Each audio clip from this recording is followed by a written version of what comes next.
Hey guys, this is MIgardener, and today I'm going to be doing something a little bit different. Now, last night I posted the question on my Facebook page if there was anything people would like to see in a video or a question people would like to get answered, because the reason why I'm doing this is because I always kind of film what I want to do or what's going on in my garden, and I never really reach out to you guys. I've done it a few times, but I had never really kept up with it, and I really want to keep up with this because I think that it's the best way to get out to people, because not always do my videos apply to people. Sometimes they apply strictly to my garden, and yes, you might take things home from it, but I really wanted to at least reach one person per video, and the best way I could do that is simply by asking somebody what they would like to see in a video. So I decided to do that, and I got a lot of great responses, and so I'm going to be continuing to choose some things from that post, and also I'm going to give you guys, the viewers, the opportunity to either post a question or a video request on my Facebook page, and that's the only way I'm going to accept them, because that way I can monitor them, and also the people that like the idea can thumb it up, and so I can see the ideas that are the best, and that way maybe I can see also a common theme for what people like to see. But for today's episode, I actually chose a comment from Ronnie Payne, and he actually runs the Small Town Gardener. Go check out his channel, it's pretty cool. But he asked, I would like to know a really good method for making a heavy-duty tomato cage, because he was having a problem with tomato cages. A lot of you guys probably have the same problem. You get the really cheap chintzy ones that are obviously made in China, and they work great for a year, but after that, after you fold them up, they get all bent up and they break and you become unwelded. And he wanted something that was very heavy-duty, that was going to hold his tomatoes, that wasn't going to cost a fortune.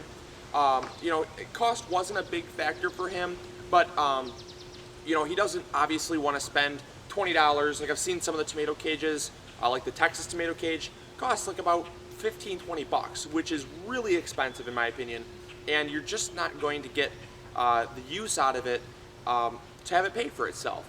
So the best method I found was actually to go to Lowe's, and there might be other places that carry this, but you go to Lowe's and you get some concrete reinforcement.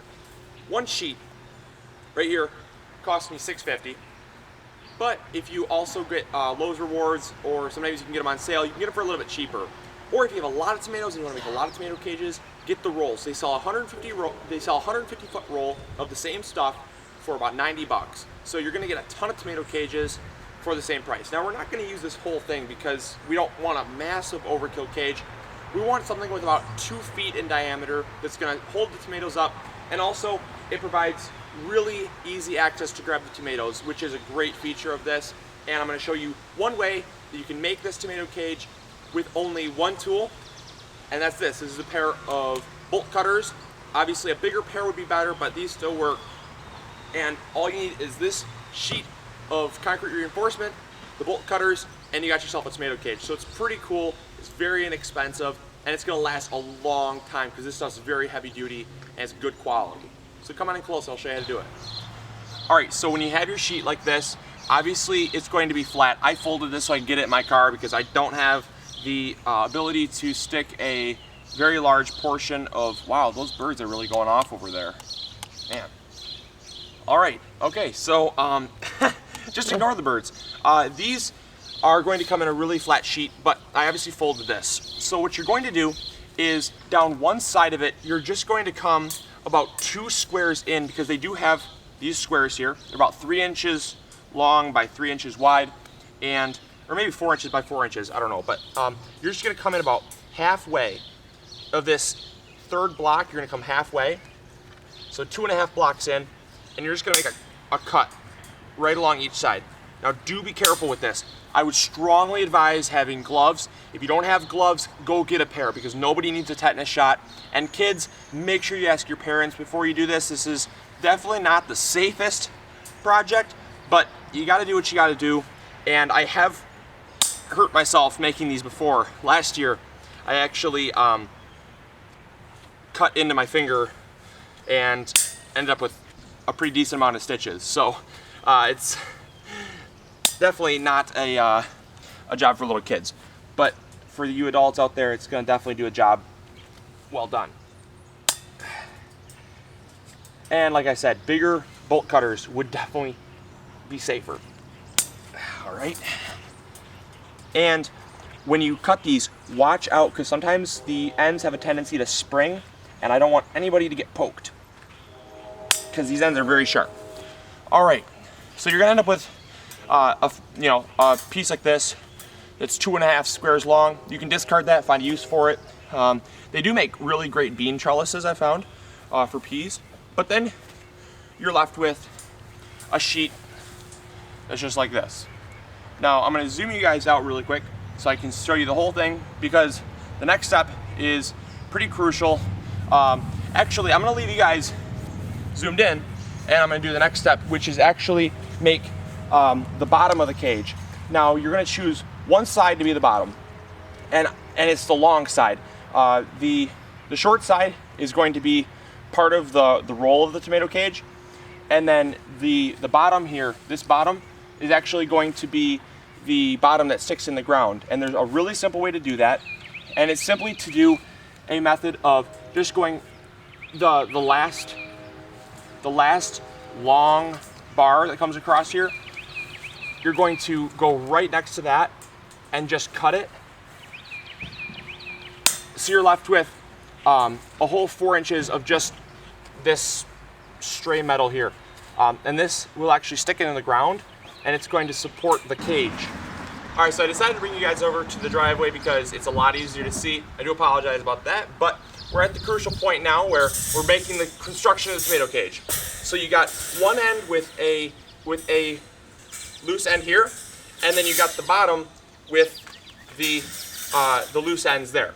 So what we're going to do is we're going to be very careful now, because if you need to wear safety goggles or anything to make you feel safe, do that, because these loose ends are very dangerous, and they're going to be very springy. You want to take it and you want to hold it really well. Don't ever let it go. You're going to bring these ends together and line up your tomato cage so that they're all in line, all these prongs. And then what you're going to do is you're simply going to take your hand, and I'm going to bring you guys in close so you guys can see what I do here, because this is what's going to make your tomato cage strong, sturdy, and it's very simple. All right, so you're going to simply take your prong, and you're just going to fold it over. And this is really simple, and you just fold it over. You can even use pliers to do this. Never let go of this wire though. You fold it all the way over, and you cramp it tight. So you're essentially taking the loose piece and bending it over. It's a little bit difficult, but once you get it bending, it bends easier. It's just that first initial bend, and then you just bend it over and pull it tight. You can even use pliers if you want. I just prefer to have my hands on this thing the whole time because I don't feel like losing an eye, because I only have a pair of them and I never get them back. So you just bend them down, and as you can see, now it's holding itself, so you don't have to be nearly as careful, but still watch out for those loose ends. Nobody needs to get a tetanus shot, like I said. It's not fun. And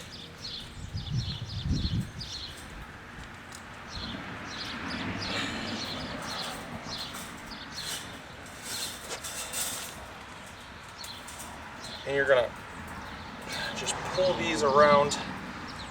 You should only need one more. Yeah. Oh wow, it's hard. Okay. All right. And we got it. All right. So now, what you're gonna do is you kind of got this like weird teardrop shape, and this teardrop shape is going to not be very desirable. So what you're gonna do is just basically take your body weight and just push down on the fold here. When you push down on the fold, it's gonna bend in, and you're gonna kind of start making a little oval shape. And once you're done, it's not gonna be a perfect circle, but it's going to be somewhat semi-round, as you guys can see. And then these prongs, these loose prongs here, could stick right into the ground. They're gonna hold your tomato cage. You can also take one of those 1x2 furring strips, and you can actually stick it in one side and then like zip tie it or something. But I found this works great. It's gonna be definitely wide enough. You can stick your hands clearly all the way through, you know, any direction. You're gonna get your tomatoes in, and there's never a spot where your tomatoes are gonna get hung up and you're not gonna be able to access your tomatoes. All right, so it's literally as simple as that. hopefully you guys enjoyed this episode, and I really thought I'd be, dang it, freaking. Alright, so it's literally as simple as that. Hopefully you guys enjoyed this episode. I thought I'd make a quick mention though that if you guys don't like the diameter of the tomato cage I made today, you can always vary it up based on your growing styles or your growing preferences simply by either taking off more metal or leaving more metal on, obviously. So that's that, and I do want to give a big thank you to Ronnie Payne. Go check out his YouTube channel, The Small Town Gardener. Very cool, very fun. And also, if you guys have any questions or would you like me to do a video on anything, head over to my Facebook page and just pop a little comment on there. I'll see it, and somebody else might thumb it up even, so you never know. It's a great way to get your voice heard. I think it's a lot of fun as well. I'm going to continue doing this. And also, if you guys tune into the next episode, there's going to be a really fun episode on honeybees. So if you guys like the honeybees, that's going to be right up your alley. That was also a viewer request. And as always, this is MIgardener reminding you guys to grow big or go home. Catch you guys later. See ya. Bye.